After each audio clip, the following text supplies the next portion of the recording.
Productions. نبينا الهادي محمد القائد الأعلى المسدد. نبينا الهادي محمد في روحه عزم عظيم، في الهمة الكبرى تجسد، يغشى الوغى من غير خوف، وحنين والأحزاب تشهد. في روحه عزم عظيم، في الهمة الكبرى تجسد، يغشى الوغى من غير خوف، وحنين والأحزاب تشهد. القائد الأعلى المسدد. نبينا الهادي محمد في روحه عزم عظيم، في الهمة الكبرى تجسد. Dear Muslim brothers and respected guests from the non-Muslims who are seeking to understand the purpose of life.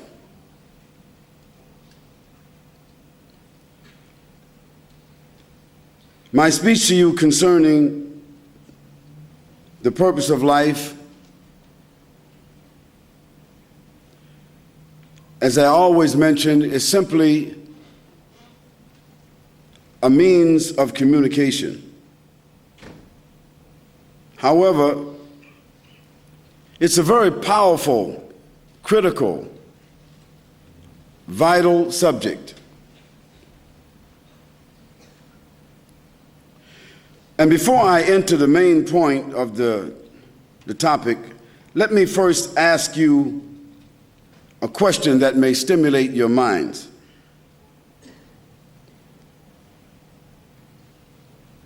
Now, many of you are, and most of you, are educated, well endowed, leaders in your own fields, fathers, mothers, professionals, sophisticated human beings.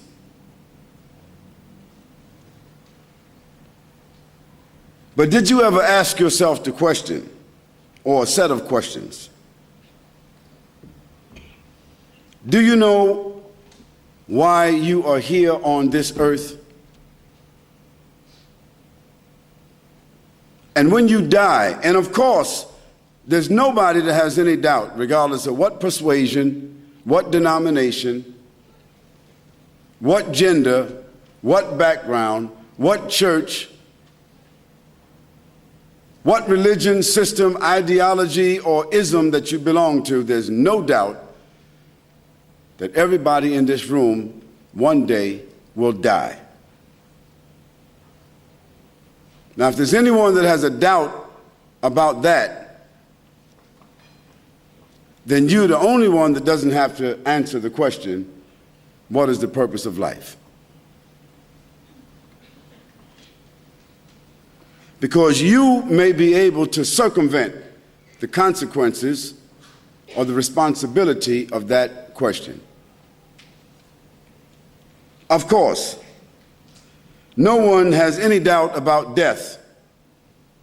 For if the benefactor of life, the causer of life, the creator of life, the owner of life, if that source of life had no other power over the creatures that have life, death would be enough evidence.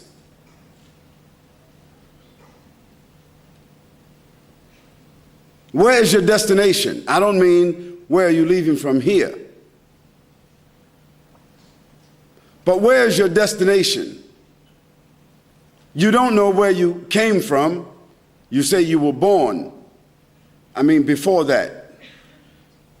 Where is your destination? Think about this question and ponder it seriously. as we continue this presentation. Now, in the world that we live in, there are many beliefs, many religions, many philosophies that have been offered to satisfy or respond to this question, because human beings are the only creatures on the earth or in the heavens. And of course, we're speaking about based on scientific fact. We're not talking about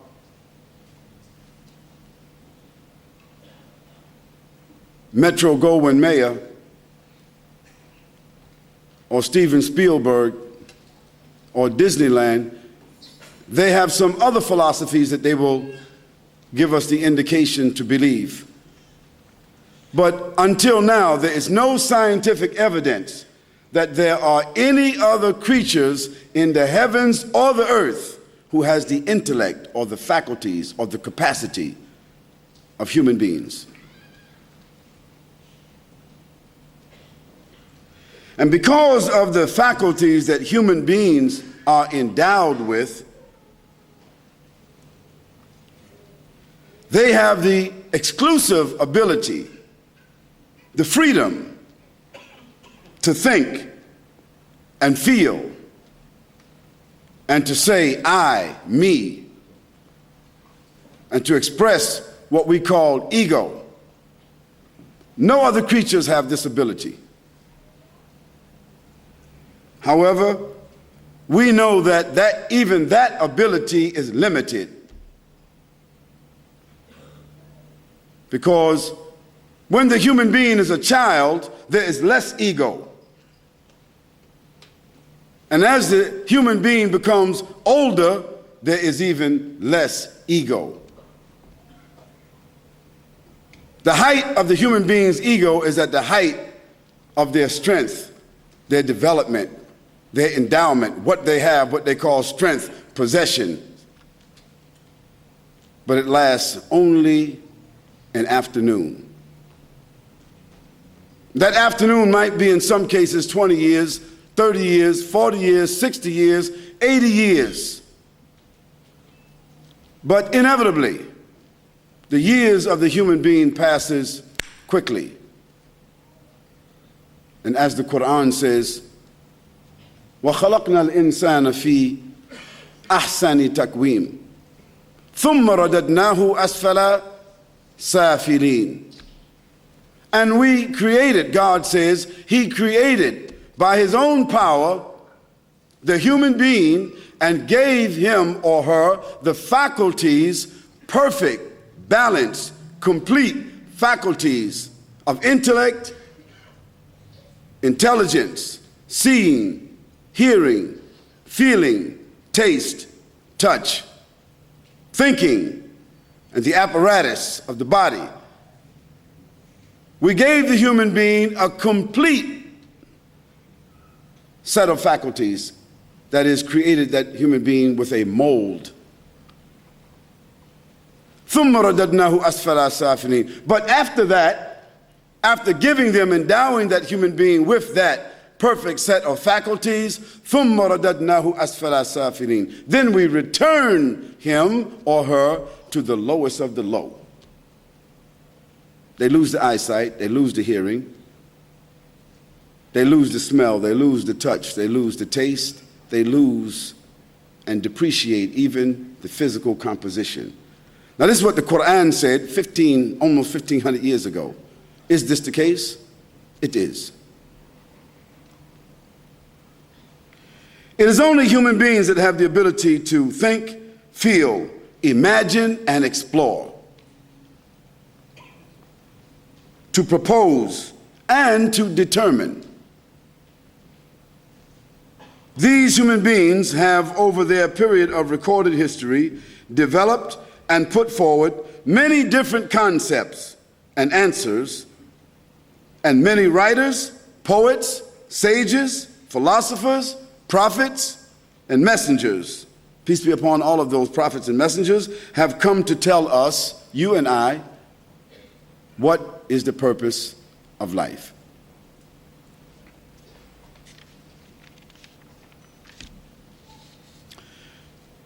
Now, to be literary, we need to define life as it applies to the universe. And we don't mean to define life universally, because we cannot. It's too wide of a subject. It's too far, and we haven't explored that much. The time that man has been on this earth, man has come to discover a few things. But relative to the size of the universe, man hasn't covered even a pin drop. But man has discovered a few things about himself, his environment, and the world.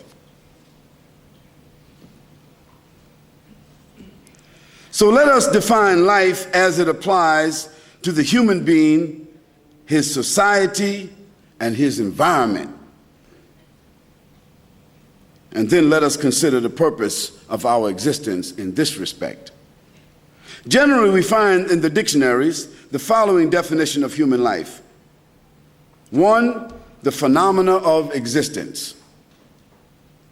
The phenomena. This means something which is unsolved, unknown, profound, and scientific facts yet have to be able to explain it. Phenomena. Another word for phenomena is called miracle.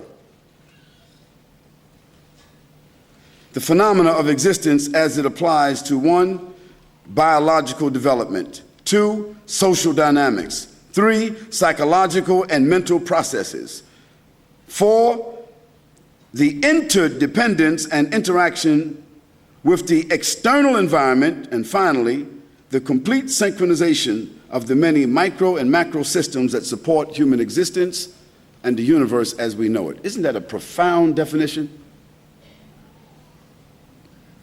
Next, let us define the word purpose, because we said life. Now let's define purpose. Purpose means objective, aim, significance, meaning, target, mission, reality. That's purpose. With these general definitions, let us surf the web. Let us approach our topic, the purpose of life. Now, in our discussion, the purpose of life, let's keep it all in context. What do we want to do? We want to know that as human beings, what is our objective in respect to why are we here and where are we going? And who is our benefactor? Who or what is our common benefactor that is responsible for us being here? Because when we define that, then we know who we are accountable to. It's very simple. Those of you who work on a job and you're not the boss, you understand the issue of subordination. And those of you who work on jobs and you are the bosses, you also understand accountability and you exercise it.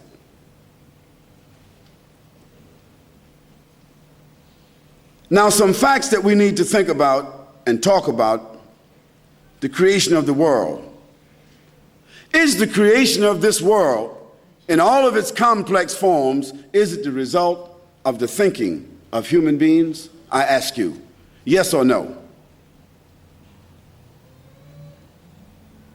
Yes or no? I just want to make sure we're in consensus here. Another fact: man is the most sophisticated creature in the known and explored universe. Now, we heard about E.T.